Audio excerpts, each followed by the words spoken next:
live, ladies and gentlemen, for Crunchtime, Season 9, Episode 5. Ladies and gentlemen, it's Crunchtime in the studios of Austin Peay here in Studio B. My name is Christian Hunt, joined as always by my partner to the right, Dylan Walton, my partner to the left, Bryce Robinson. And guys, I'm excited to do the show. We're doing it a little bit early in the morning today, but it's good. You get everything out early. Still got the crust in my eyes, man.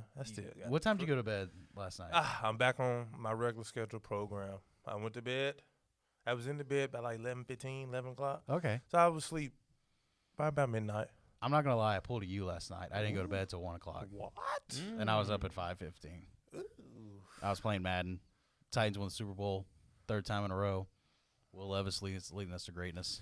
Hey, you can always count on a boy to stay up past his bedtime playing the game. Absolutely. No matter what the age is. Yeah. He can be 55, 75. Y'all going to still play the game at 75 years old? I hope so.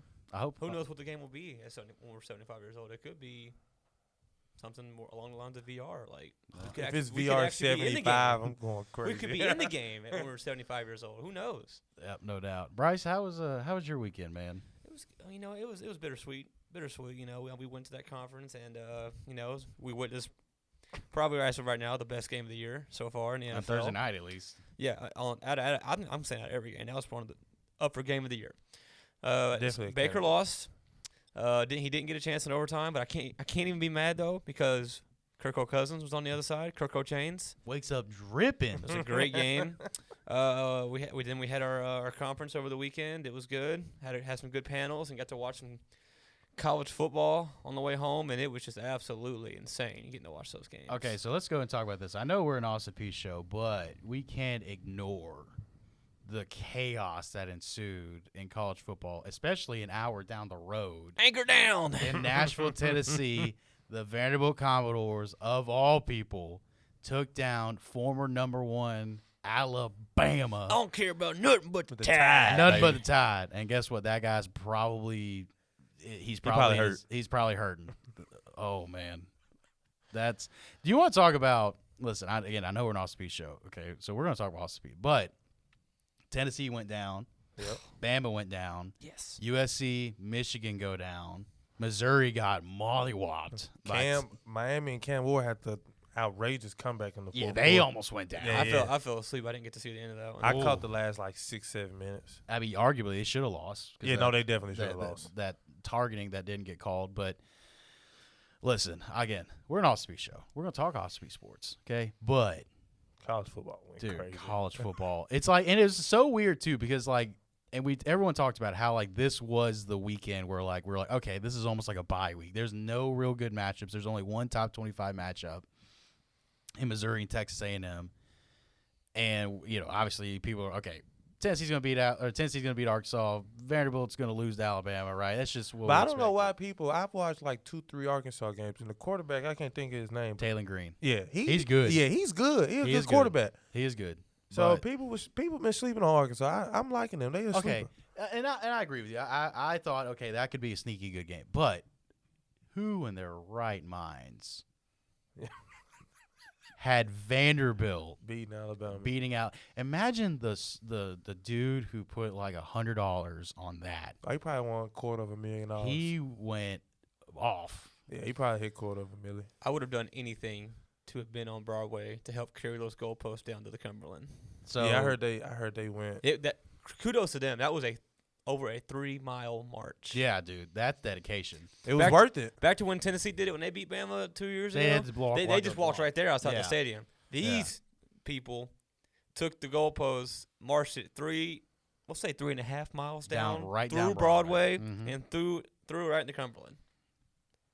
That's what you suppose. How many times have y'all beat Bama? Never. So Never. First, no. So they haven't since 1984. It was in Tuscaloosa when they did it. Never. Okay, so since we've been alive. Before her, since we've been alive, never. First time they've ever beaten a top 5 opponent. Okay, first time they've ever beaten a number one opponent. Yeah. So I mean, that to me is the game of the year in college by far. Like in terms of as of now, yeah. And that's like you're talking about one of the greatest upsets ever in college football. I mean, I know at home. It's at home, but listen, half that stadium, if not with more. Bama, that's what I'm saying. Like, yeah. You gonna say that was game of the year though? Over Georgia and Alabama? I would say because Yes. like the first Well, so the first half of that game was a snooze fest because Bama was rolling, right? Yeah. The second half you could They argue woke up, yeah. exactly, and it made it the game that it's supposed to be. That was a game the entire time. Exactly. Yeah. Vandy and Vandy Bama. punched Bama in the mouth, right? Goes up 13-0, and every time Bama came back with a haymaker, Vanderbilt responded. To Vandy, we turned. Yeah. No, hey, I watched them against Virginia Tech opening. Yeah, they won that game too. He Overtime. Yeah, overtime. That was my favorite game to start off the Oh, year, and man. I bought some stock in Vandy that after that. I was like, you know what, y'all took off Kyron Is Drones Vandy in there. back? We were thinking that, and then they went and lost to who they lose to? Georgia State. Georgia State. And then Dude, and then they come back and beat Bama. Like, what is going on? Yeah, that loss is going to hurt them because so they got Ball State left. They have Kentucky this week, which Kentucky's I no think slack. that'll be good. Right. I think I got Texas. No, we're not doing that. Okay, we've already beat number one once. That's not happening again this year. What's If the that chances? happens, Oh my gosh! But- you beat okay. The scenario. We'll get to Austin Peay in a minute, guys. I promise. We just got to break down history. We got to break down history. But imagine Vanderbilt beats number one twice in Nashville. Wait, didn't y'all have a close game with another SEC? Missouri. We Yeah. went on the road, took Missouri to overtime. If our kicker can make a field goal, Oh yeah. we are literally like 5 points away from being 5-0. listen, every time Vandy plays Tennessee, something about Vandy playing Tennessee, man, it always turns out to Rivalry, be. it's a rivalry, baby. Even though it hasn't really been a rivalry for except like the past 10 years. There's been a couple times, but every now and then Vandy plays Tennessee pretty good. Past 10 years, it's been a rivalry. They beat them 2 years ago. I know that when Yeah. Hendon Hooker got hurt, right? Oh yeah. No. Tennessee won that. It's game. been like 3 years since they beat Tennessee, but That's they right, used that's to right. beat Tennessee like regularly. I was thinking of South Carolina. That's Yeah, all. Derek Mason and James Franklin, I think they beat them like 6 or 7 times. So it's been a little bit of a rivalry. Garrett Mason, Yep. now at MTSU. Blue Raider Nation. All right. So, again, pure chaos. We're expecting the more this week. It's going to be a great slate of college football. This Now- the week, ain't it? This is the It's week. the Holy Grail. This is the week. It's Yeah, this Ohio is the State, week. Oh Yeah. yeah. Ohio State, Oregon, LSU, Ole Miss, Texas, Oklahoma, the Red River rivalry. So I'm excited. I'm super excited. Clear But your schedules. clear the schedules, guys. But I digress. We are an Austin Peay Sports talk show, the number one Austin Peay Sports talk show. Now that you mention it, so we got to talk Austin Peay Sports. And in which case, the Govs are now 2-4 on the season. They get their first UAC win of the season, their first road UAC win of the season against the West Georgia Wolves by a score of 20-16. The Govs ran for over 200 yards on offense and held West Georgia to 76 yards rushing on defense. Again, we mentioned this is the first time these two teams have played each other, as West Georgia is now the newest member of the UAC in Division I football. But, guys, I want to start with Dylan on this one. What is your initial thoughts on this win? Like you said, they're new to Division I football. So anything that they do this season, it's a plus for them. So they basically playing carefree. They really don't have anything to, let's say, hang their heads down on. You know, if they win, they up. If they lose, it's like, well, this is our first year. So everything is like trial and error with them. For us, I feel like we made them look better than how they played. We are a Division I school, even though we are FCS. We have beaten teams better than this by way bigger margins. And I feel like, and I understand we are going through a whole new regime and everything like that. So, you know, I'm cool. But there comes a certain point where as a fan and as a fan of the game, a fan of the team, a fan of the sport, and a fan of sports, where you have to realize sometimes it's just not your year. And I think this was the opponent that really showed me, like, okay, maybe this is really the first year of your dynasty. I mean, you seeing what you got, assessing the players and everything, because we're just not getting the job done how we normally should. So, you know, quarterback play, you know, Austin Smith, he's striding along. I think we haven't seen him get over 150 passing yards all season, maybe like 175. He's done it a couple times. It hasn't been for a while, though. I mean, I think Let's see. I'm I know looking he at it didn't right do now. it. We haven't passed 200 yards passing yet. No. He had 265 against SIU. Yeah, I was gonna say that's like the only game I can think of. But did he have all 265 is the question. Yeah, I mean, because he started. He's been the only quarterback that's played. Okay. I think Jake played. Jake Johnson, our boy Jake Johnson. Jake's got a couple snaps. And we lost that game. Yeah. Matter of fact. Yeah. So he threw 265 and we still lost. He has just as many interceptions as touchdowns. He's like 7-4. So there's no real positive ratio on that. So I just feel like everything that we've been doing lately is subpar. But, and I know we on a bye week this week or this upcoming week, but next week it'll be even better. So we go against 0-6 Utah Tech. So road win in Georgia. You hit the bye, a couple days of practice, and then you go on the road to Utah Tech 0-6. Now if we lose that, everything I just said today is completely, absolutely right, and I need to go get a lottery ticket or something because my luck is really good. But I don't know. I don't know. I'm in my feelings about it. I'm not. The culture is not set yet. I miss that culture that Scotty brought. I really do. Like I wasn't big into the football stuff here at Austin Peay, and then seeing Scotty and seeing the things that he was doing, seeing him out in the community. And then I loved going. I even loved being part of the team. But now it's not hitting the same. It hit different. It completely do hit different. So I'm at the fence, man. I'm on the fence. Yeah, this game was I guess you could say a slugfest between two one-win teams. Wasn't a get off your couch, stand up kind of game, but it was a decent game to watch. They both put up. It was a lower scoring game than I thought it would be. 20-16. There was no points scored in the first, and Austin Peay ended up putting up three touchdowns for 3 straight quarters. Or they put up a touchdown for the next 3 quarters, and that's why they were able to get the win. Austin Smith accounted for 2 touchdowns, 1 touchdown to Alec Pell, 1 on his feet. So, and they've been getting Alec Pell more involved in the red zone lately because you can tell I think he might be up to 2 touchdowns on the year now, and they had that one I believe last week where Austin just missed him on the rollout. Yeah. So they've been getting Mr. Alec Pell involved more. They went to a little more 12 personnel last week. Big old Jack Baker was in the game in the first quarter last week. And they were running the ball pretty good last week. And we can tell that's been probably the positive side from the Gov League is them being able to run the ball. And what does it say? I saw a stat on Twitter. They've rushed for like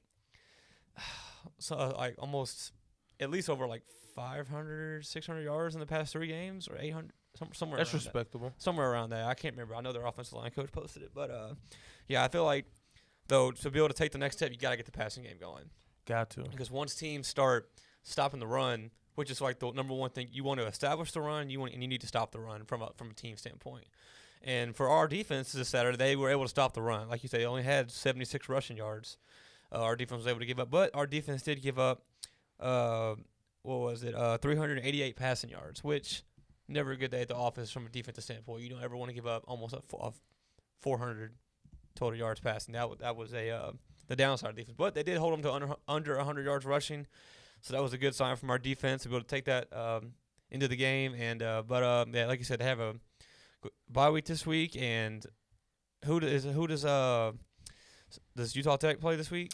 I'm not sure. Let me see. I got ESPN pulled up. So you mentioned the rushing stats. As a team, we have rushed for roughly 1,000 yards so far. We average 173 rush yards per game with 9 touchdowns. Well, that's pretty so solid.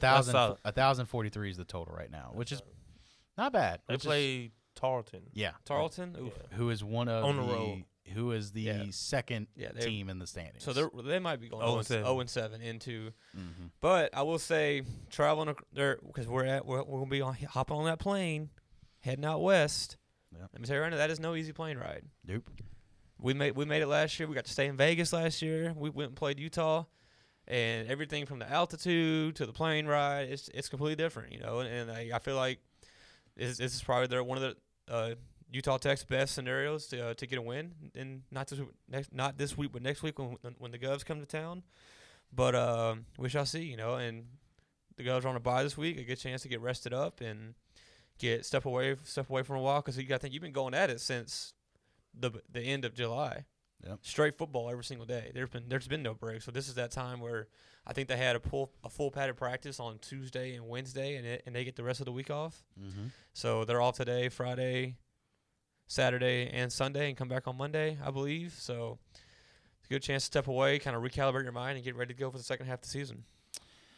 You mentioned David Widner threw for 388 yards. He also threw for a touchdown and rushed for a touchdown as well.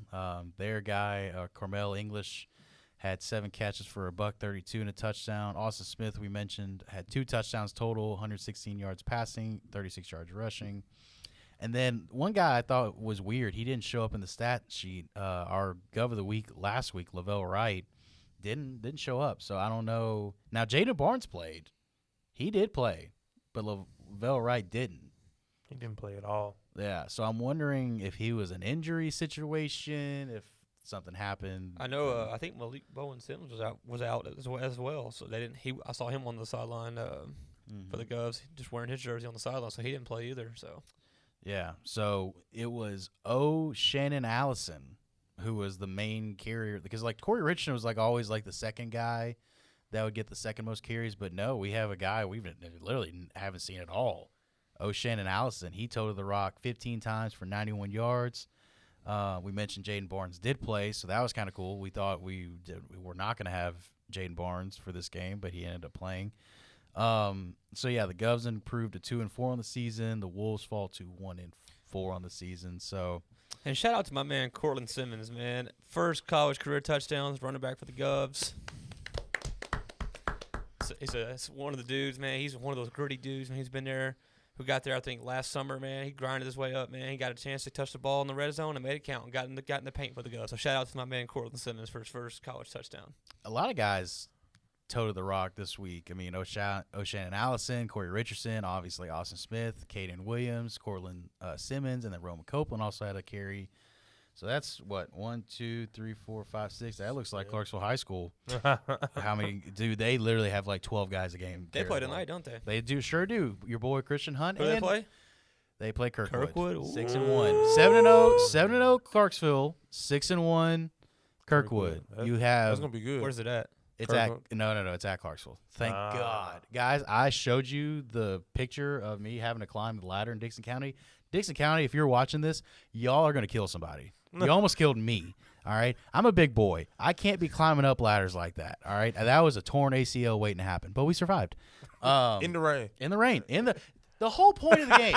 You want to let's rant about this for a second. The whole point of moving the game to Thursday was that there was going to be no rain and we were going to be avoiding the weather. It rained the whole game and it poured like hard multiple times. All right, so I'm like, what was the point of this? If we would have gotten wet, let's just keep it to Friday.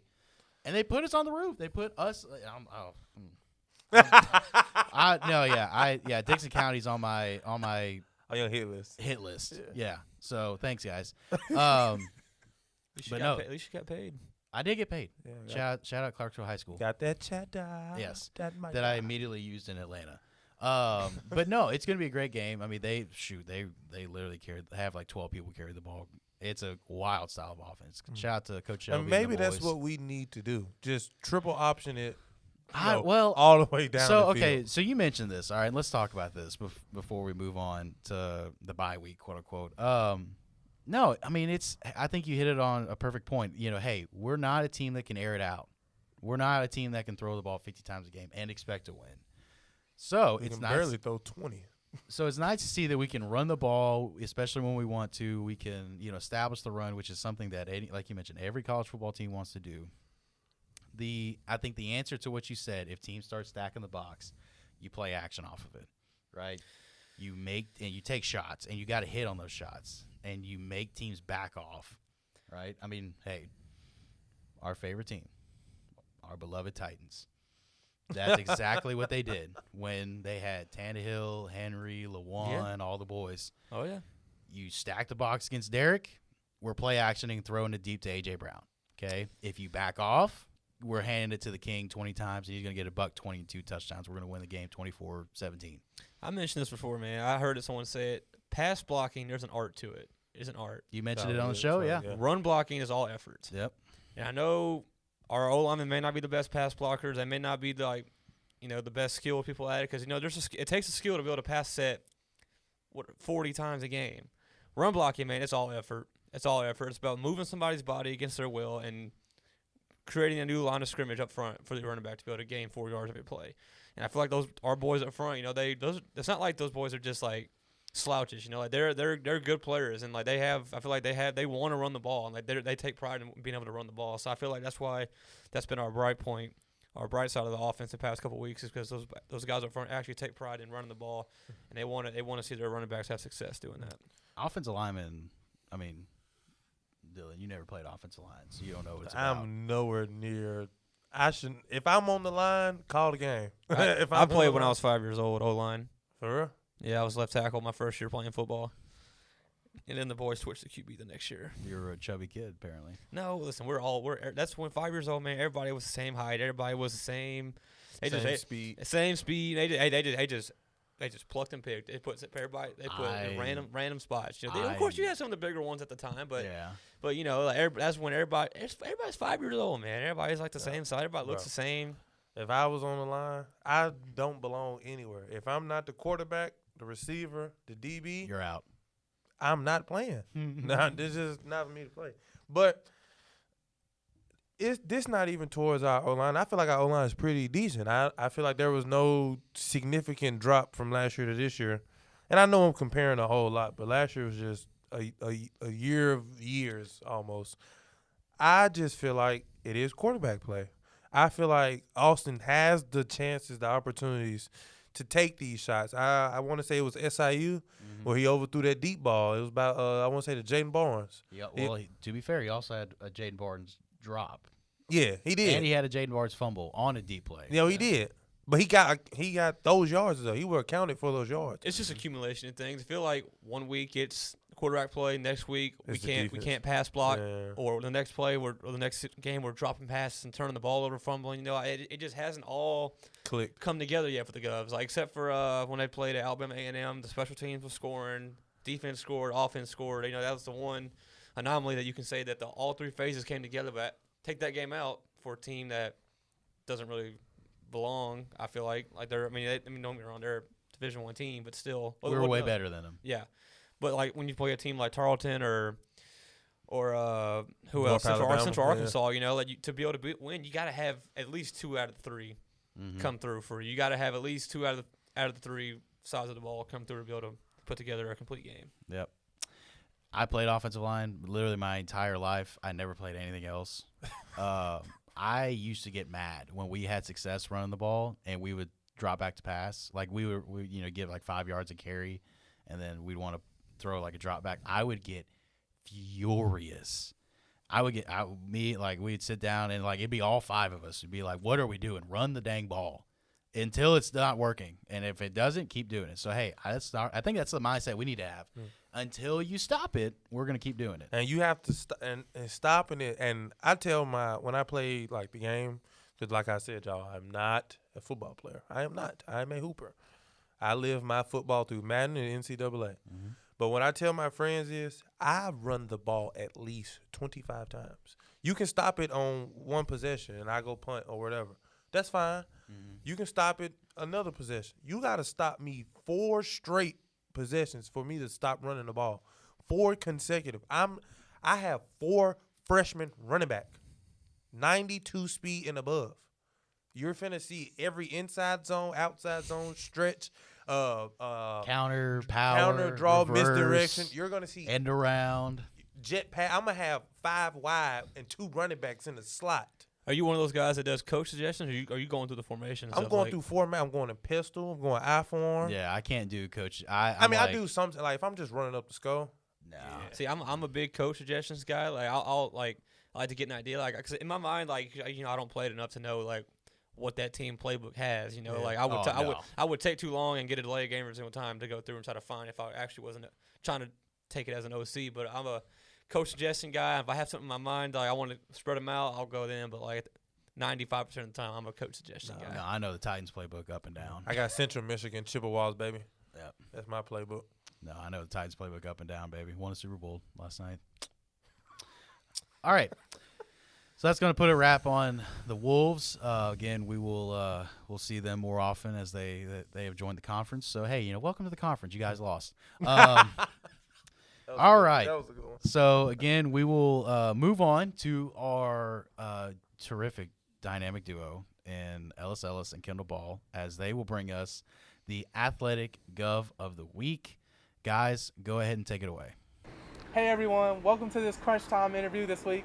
I'm Kendall Ball, and I'm here with my teammate, Alec Pell. What's up, Kendall? Thanks for having me, babe. Yes, sir. So we usually start off the first question. We ask you, tell us about yourself, your backstory, and what led you to come to Austin Peay.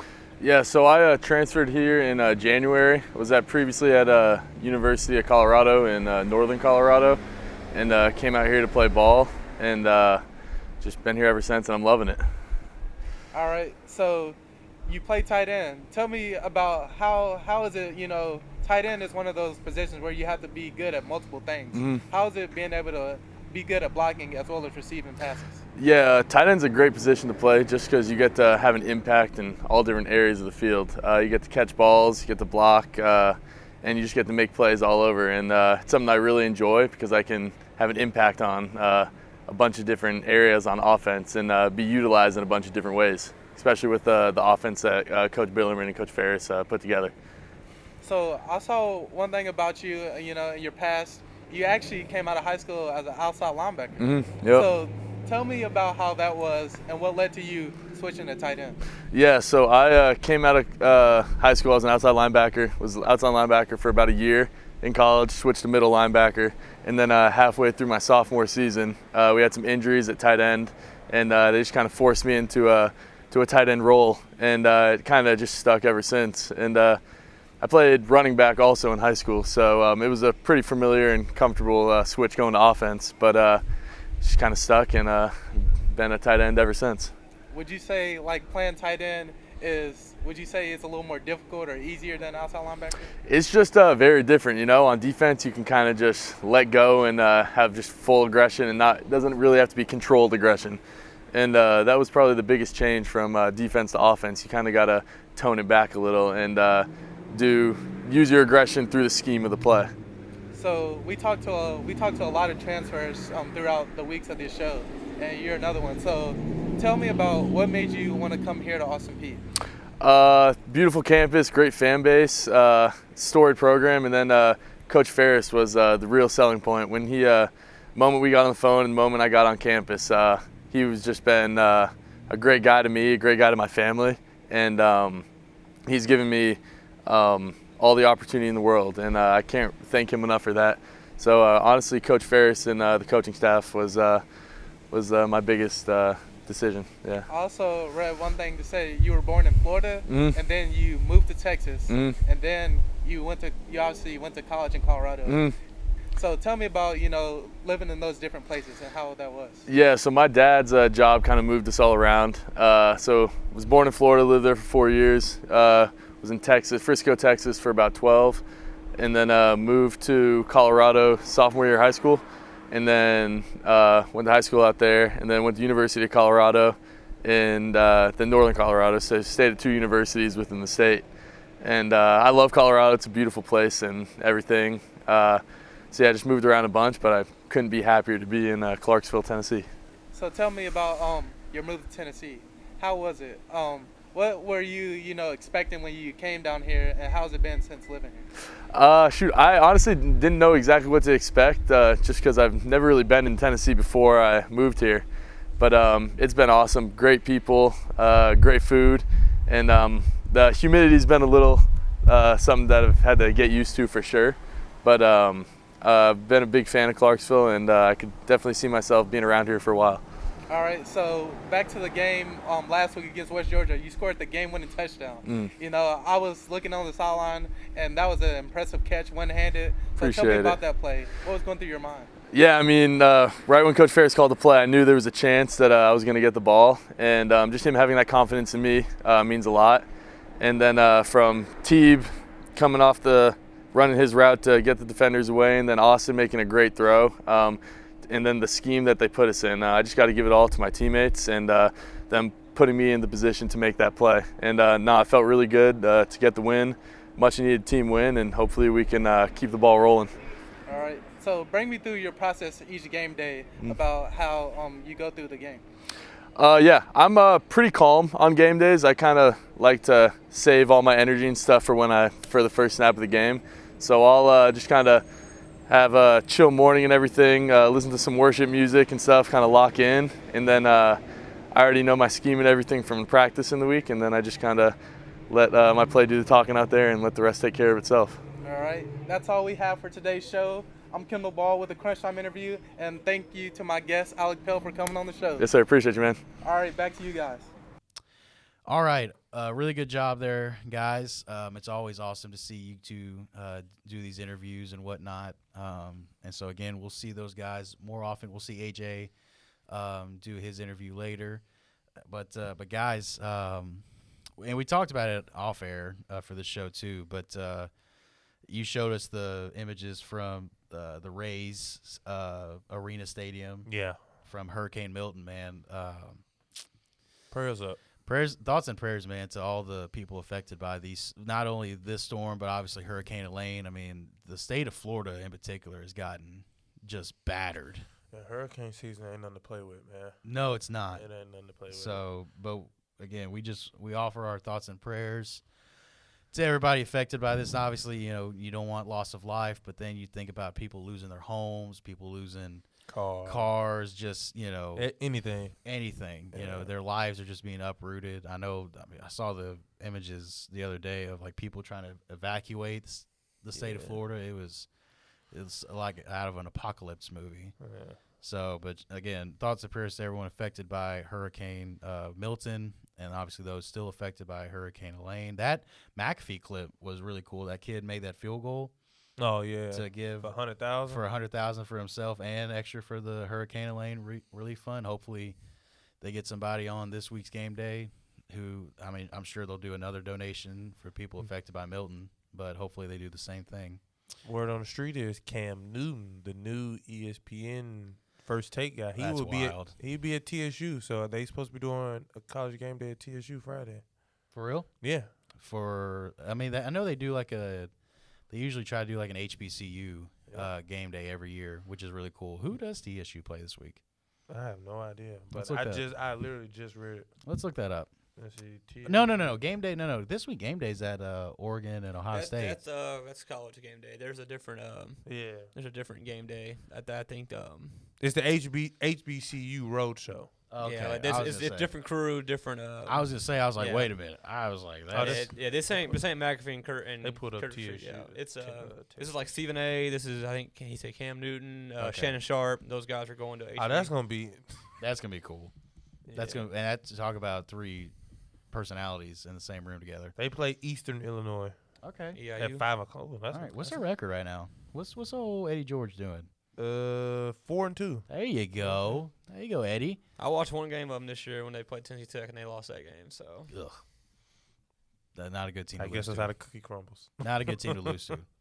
Not a good team to lose. It was at Tennessee Tech too. Yeah, but Tennessee Tech's not a good football. And they also only have one side of their bleachers up because they demolished the other side. What you mean?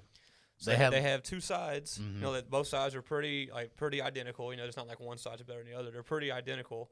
The away side, they just demolished the entire side. Like it's like a big crumble of rock. Like they must be building up a new side. They do have the best jumbotron. One of the best jumbotrons from an FCS standpoint that I've played at. I think it's one of the biggest actually, and it's huge. Like it's like the same size. It's really as Titans. Cool. Yeah. But it's also like having a Ferrari and living in a trailer park. It's like, all right, like, come on, guys. Like, you spent all your money on the Jumbotron. Let's spend some money on the stadium, which they're finally doing. All right, so, again, we mentioned it. The Govs are on a bye week this week, so we have no one to face but ourselves. And some would say yourself is your worst enemy and your hardest opponent. So, but we still want to talk about it again. They will see action on the road the 19th, the next week, against currently winless Utah Tech. And Bryce, I kind of want to let you get into this. Obviously you played college football and you've been on a bye weeks multiple times. So explain the impact of a bye week for a player and just the team's psyche and all this. Bye week can be very beneficial for a team for many different reasons. For one, like I said earlier in the show, you are going for weeks upon weeks, days upon days without having a single break. Like you start fall camp, I believe this year it was late July, I think fall camp started this year because the season started, I think, a week earlier this year or something like that. So you're going weeks upon weeks, because you don't get a break after fall camp. You go you go fall camp right into the season. So it's like bam, bam, bam. So a bye week is like the first time these guys are being able to just kind of take a load off a little bit and kind of get back to the fundamentals. That's what we used to do all the time during our bye weeks. We used to use that week for one, go back to our base fundamentals, reestablish that foundation, the base, and everything that contributes up to.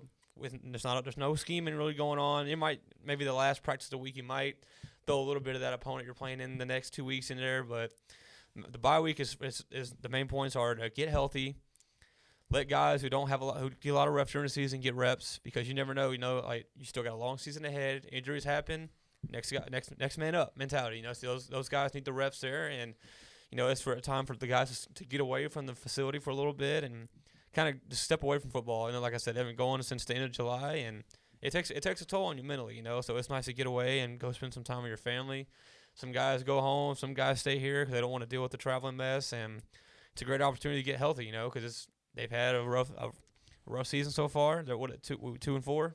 2-4. 2-4, yeah. So, and listen, the players are never going to be 100% again until the start of next fall camp. Like they're never going to be 100% again. So this is time for them to be able to rest, recharge their bodies, recharge their minds, get away from football for a couple of days, and get ready to come back and try to finish the season strong going into start next week. You mentioned, recharging the batteries. I mean, football is a very not only physically intense sport, but mentally, because especially in the college football, realm, I mean, you game plan so specifically, and you got to be locked in so often that, and then on top of that, you got to be a student, right? You got to be a student athlete, which being a student itself in college is not the easiest thing in the world, and then add on the workload of a student athlete, but particularly football. I mean, listen, and this is no disrespect to any other student athlete we have on campus, but football is by far the most demanding sport. It's a full-time job. It is you are a full-time employee, and that's, again, why we've seen the NIL be so prevalent in recent years, because you are essentially a full-time employee as a football player. Basketball, yeah, you do little camps, you still kind of keep your body in shape during the off season, but you still have you have an off season, right? Football, it's like you're never not doing something. You may get the weekends off in the off season, but like outside of that, you're never not doing anything. You train like 300 days a year for a guaranteed 11 days, 11 games.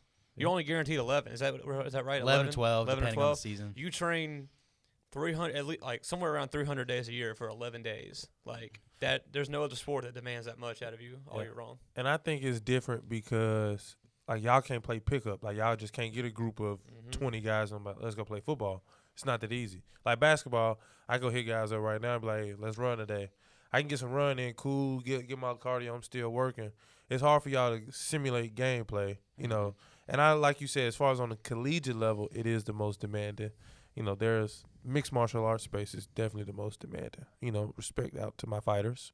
But football, to be a college student, it's already hard out here in these streets. It's already hard out in these streets. But, I think that's low-key got the best of both worlds. Bryce, you did both. What, all four? Yeah. All four? So it low-key was the best of both worlds. I'm pretty sure you was tired a lot of days. But, you got to take trips to Southern Illinois or all them other places that I ain't never been.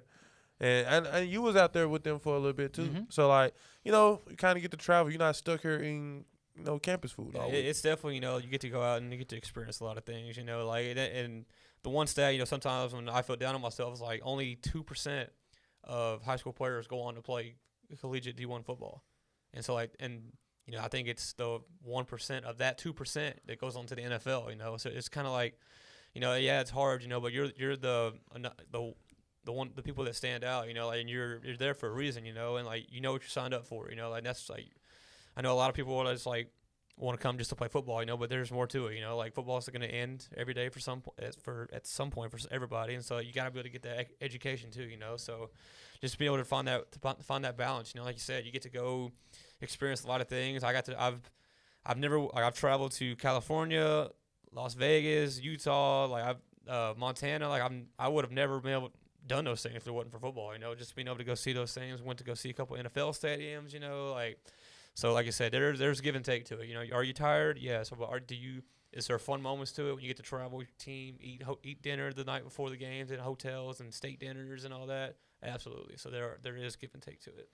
Yeah, I mean it's a give and a take, like you said. It's very demanding, but it's also very rewarding at the same time. But this is a good chance for these guys. A lot of these guys, they haven't seen their families in months. I mean, you can see in FaceTime and call, but it's different when you're hugging your significant other, you're hugging your mom or your dad. Ain't nothing like pulling up to the crib and hugging my mom, man. That's the best feeling. Yeah. Then I got a hot meal, with that Kool-Aid. Ooh. So I see that's there for me. No, I've been here my whole life, so yeah. Your bye week is all right. I just get to go.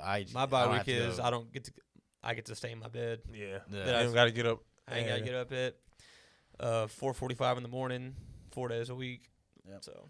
And for these coaches, it's like, okay, they get to recharge their batteries too. I mean, think about Jeff Ferris, man. Got done coaching a college season at UCLA, got hired at Austin Peay, had to hire staff, had to recruit players out of the portal, had to recruit his own guys to try to stay. Didn't work with this guy. And then go into a fall camp, right? So, he hasn't had much rest at all. So, why are you laughing, dude? What's up, man? Hey, bro, you funny, bro. You like that little jab? Yeah. Just a little jab. Just a little jab. Hey, you got me with that one, bro. Yeah, didn't happen with this guy. It did. Yeah, I did not. Didn't work with this guy. It didn't work for me. It'd be like that.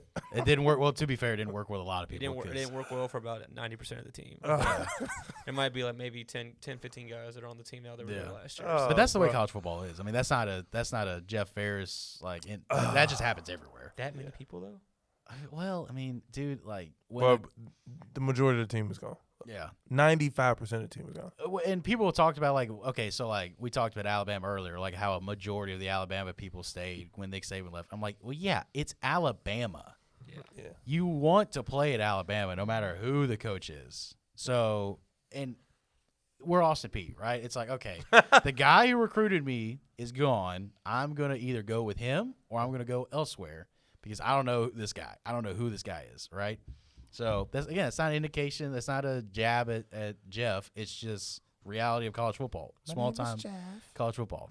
My name's Jeff. My name is Jeff. So, but yeah, they get a chance to recharge the batteries. Coaches and players, they get to, see their families. And so that's something that's always good. The bye week's always kind of a breath of fresh air. And it's almost like a new season in itself.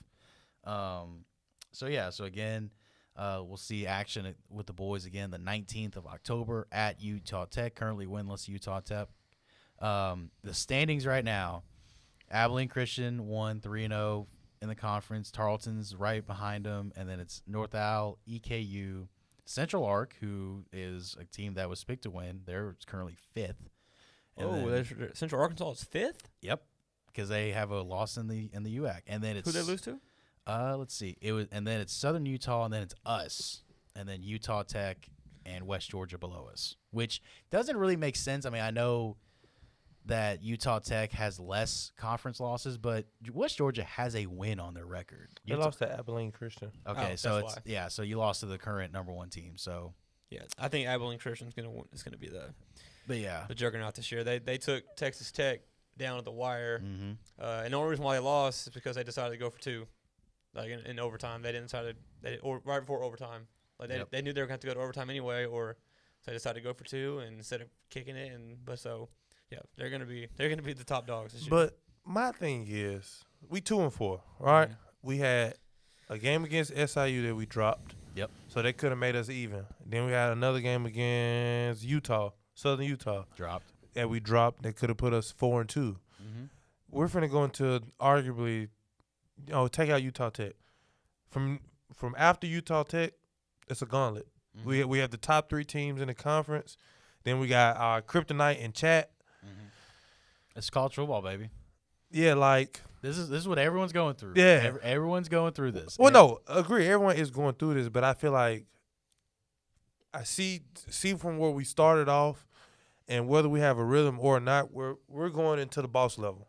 Yep. So we got to get it together if we want to make some type of relevancy, some type of noise, because it's gonna get dark. It's gonna get You dark. definitely have at least 2 of those games that you should have won or could have won. Yeah. To put you in a better scenario going into this bye week. And like I said, after Utah Tech, man, it's like you said, it's over with. This when the rubber meets the road. You know, Yeah. like there's no pushovers no more. Like there's no more Utah Techs. There's no more West Georgias after this. Like it's straight dog. straight conference play, and outside of Chattanooga, straight conference play, and it's gonna be a tough one for them. Heck, guys, Utah Tech, I know they're winless right now, but that is a conference game. And again, we saw this past weekend. It does not matter what your record is. No facts. You're in conference play, you can be beat.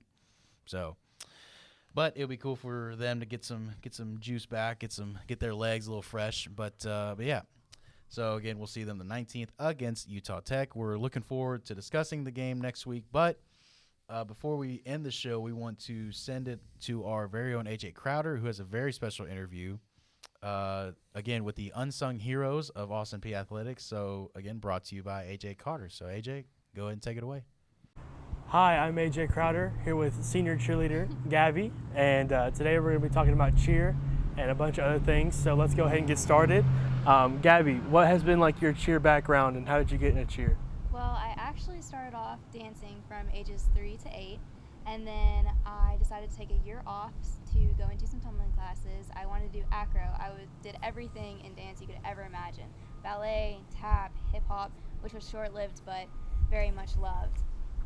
So then after I took my year off, I decided to go back to acro, and I told the gym owner that I really wanted to go back into dancing. And he pulled me to the side and he said, I don't feel like you're done. Like, I feel like there's something else that we can try. And I was like, what are you talking about? Like, I know that I'm a dancer and I love dancing. And he was like, well, just come to one of our cheer practices and then you let me know. So I went to one, and they were like, actually, so we have a competition and we really need somebody to kind of fill in for this one person who's out sick, and we would love for it if you could help us out. So I was like, okay, I'll do it. And here I am, like 12 years later. So, I think I found my love, and once you find it, you stick with it. So. That's a really awesome experience for you to share. So what led you to pick Austin Peay? Yeah, so I'm actually from Clarksville. My dad was military, so we've been here for most of my life, ever since I was 3. And I've always grown up around Austin Peay and cheering with the cheerleaders. I went to clinics from ages 13 all the way up until I graduated high school. And I really loved them, and they treated me like a part of their family since I was growing up. And I just decided, you know what, why not? Like, I'll try out and see where it goes. And I just fell in love with it. That's really great to hear.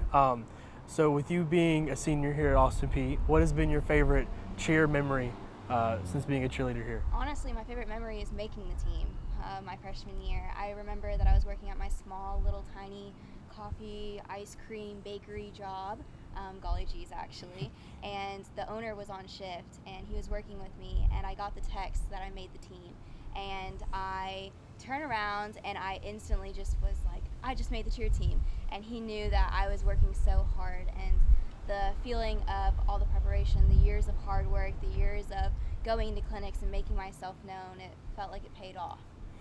That's really wonderful, and I'm very happy for you, Thank you. that you've been here.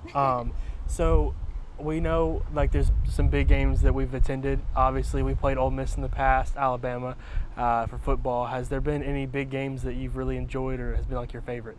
Oh, wow. I mean, out of all of them, I have actually been to all of the big away games. And I think personally my favorite was Ole Miss, because that was their 9/11 game, and I think it was just a perfect mixture of a big SEC school as well as some cheer friends and, football rivalry. It was just an amazing experience, so I think that one was my favorite one. That's a great experience. Thank you for sharing that. What is your goals for not only the team but for yourself heading into this cheer competition season? Honestly, there's several goals that I wish to accomplish. I think my first one is breaking the barrier between keeping that outside negativity away. I feel like I want us to grow as a family before we even jump into our national season. I think that once you win as a team, you have to win as a team. So to do that, you have to become a family first. That's awesome. And so you talked about how you've been on the team since you were a freshman. Yeah. What would you tell your freshman self? If there's one thing I could tell her, it's be patient. Kind of take it easy on yourself as you go through all these hard trials. Coming into my freshman year, I was baffled by the talent that we had, and I pushed myself really hard, and I was really hard on myself. But if I could tell her one thing, is to be patient, trust the process, and make sure that you're getting a healthy amount of sleep, because the hours of sleep that I kind of lost out was insane. But it's all worth it. Well, it's definitely a lot of hard work, but I'm sure it does pay off. And so with the cheer team, they have to fundraise. So tell us a little about Dream Chasers and how that fundraising helps go to nationals. So Dream Chasers is actually, my mom owns it, and it is a huge nonprofit that allows us to pay for our away games, as well as when we go to nationals. We work events at Nissan, Bridgestone, Ascend, and even some at F&M Bank. We work like concerts, we work little Titans games and things like that, and we work in the concession booths, and all of those funds that we raise and all of our tips go into our hotel rooms, our food expenses. They even pay for new uniforms, as well as shoes, our warm-ups, our ribbons, our pom-poms, and things like that. So anything that we wear, you can name it, but we fundraise hard for it. That's incredible. Well, I wish you the best of luck. Thank you so much, Gabby, for joining us, and we will see y'all back in the studio. Thank you. All right, so really good job again by our very own AJ Crowder. I was told that I said AJ Carter once during that whole thing. We did see AJ Carter, former Gov, before we left for. It was funny. We were just talking about him too inside, because my man got married this past weekend. Congrats to you, brother. Another Gov's legend. Gov's legend. Former walk-on turned scholarship. Got married this past weekend. We were talking about him while we were sitting down for lunch. Chick-fil-A. Walk out in the parking lot. Sure enough, there You like him? He's a boxer, jiu-jitsu guy, mixed martial arts, does all that stuff. We were talking about him, and sure enough, we walk outside, and there him and his fiance are in the drive-thru at Chick-fil-A. So what are the odds of that? So that was pretty cool. What are the odds? Okay, so we got about 7 minutes left in the show. I was reminded by Mr. Dylan Walton that we do not have a show next week. So we're going to go ahead and do our pick'em for the next week so we can have it on record, okay, because obviously – yeah, because somebody likes to go dumpster diving in our archives. Needed my points because I am down. What are the standings? Okay, so Bryce is in first place with 9 points. I'm in second with 7.5. Chris is at the bottom of the barrel with 5.5. Now, we all won. We got the extra point because of the P stakes. Austin Peay, we won against West Georgia. I was the only one with the closest score prediction. The score was 20-16. I had 23-14. Y'all gave us too much credit. Yeah, I thought there was especially a lot more scores. I know. I figured the 40 burger. Yeah, they put up 40 against Alabama A&M, or they put up 50 or something 50 against them. So I figured, maybe this would be another. But that was also with a defensive touchdown and a special teams touchdown. Yeah. So I gave us too much credit. I won't do that again. Okay. Let's see. So hold on, but wait. Before we get into the predictions, we talked about yesterday in the office. Up in the ante. Yep. So, we got 5 minutes? We got 5 minutes. Before we get up out of here. So, how do y'all want to up the ante this week? I think, if we all choose, I think it should be the same. If we all choose, you get the bonus point. If somebody goes away from, like, say, I pick one team, you pick the same team, Bryce picks the different team. So, it's two out of one situation. Yeah. He should get bonus points if he gets it right. But if he gets it wrong, he loses points. I think at this point now, we should start if you get it wrong. It's always the loser that want to take away points. It's always. Because I'm saying, if we just keep, going up, there's no way for you to come back. Exactly. Exactly. I need a way to come back, guys. So we can up the ante like that.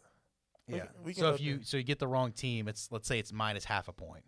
Or you want to do a whole point just to get spicy? Yeah, let's go if you like miss the score by a huge amount of numbers. Like I've saved like yours, 40 like last week. Yeah, of course we're not gonna do it off last week because we're just not coming up with this. But so like 14-point difference. If you miss by 14 points, that's a half a point. Either way. Either way. And then if you get the wrong team, it's half a point. So it's kind of like the vice versa of what we So already just got. flip of what we exactly. All right. And then say like, okay, 2 out of 3 of us pick one team. The one guy gets it. The odd one out Yeah, gets the worst hand. He should get bonus points if he gets it right. But if he gets it wrong, it should be like a -1 point. All right, for sure. Or something like that. The solo. All right. We'll figure it out. We're gonna make it look pretty. Yeah, We're gonna okay, make it look we're gonna pretty. figure it out. We're But gonna make it look pretty. I'm gonna go my prediction. We got 3 minutes and 50 seconds. That's right. I'm gonna go Austin Peay win. All right. First of all, Okay. score wise, Utah Tech does not score the ball a lot. Okay, and their defense has had 55, 60, 32, and 45 put on them, 72 put on them, 31 put on them. Their defense is horrible. All right, so I'm going to stick with my score last week for the Govs, 35 points. I think that's a solid number we can get to offensively, even with running the ball. I'm going to go 35 points for the Govs. I'm going to go 14 points for Utah Tech, the Trailblazers. 35-14. That's I think we're going to score points. I think we're going to get up on them early. They'll probably get a couple cheap ones late. But I'm going 35. Actually, you know what? Make it 35-10. I'm going to say a touchdown and field goal. I'll say they'll get a field goal, but only one touchdown. 35-10. That's my official, with the Govs winning. What you got, B-Rob? I got the Govs winning 42-17. Woo! Yeah, I know. I just said it, man. Like I'm not gonna give them more credit than 42-17. 42-17.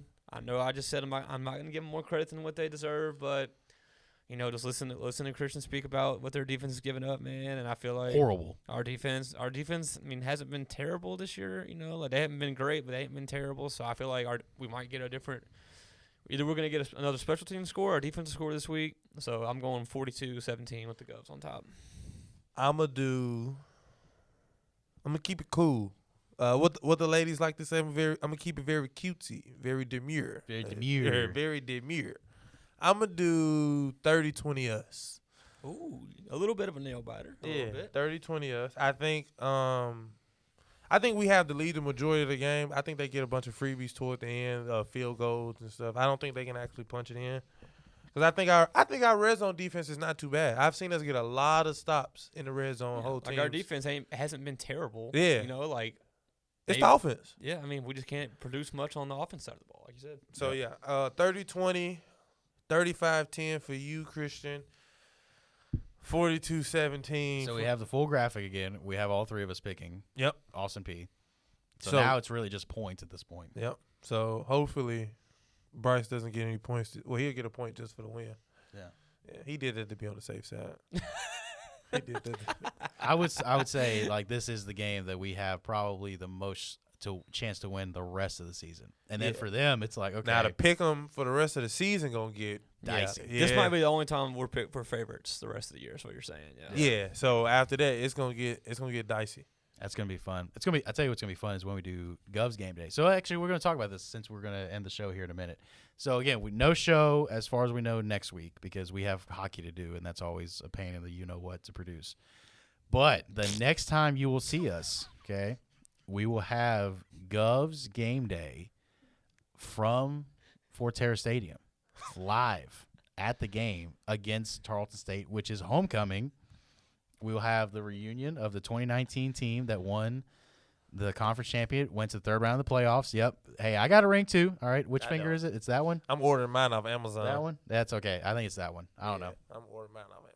Yeah, you can look at mine. You can't touch it though. Oh man, a disrespect. Yeah. So again, next time you'll see us, we will have Govs game day at Forterra Stadium. I believe it's gonna be live. Live on location. Live on location. So we'll obviously repost it on YouTube, but I believe that will be live on location. So I'm super excited for that. We're gonna have to get someone to be the lead corso and put on the Gov. Do the wave. Okay, so but that will do it here for us on Crunch Time. For myself, Christian Hunt, my 2 co-hosts, Mr. Dylan Walton to my right, Mr. Bryce Robinson to my left. For our crew, Paige Hearn, our technical director. Shout out Paige. Yep. And then our producers, Steve Sawyer and David Ellison. We will say so long, and we will see you next time here on Crunch Time. Peace.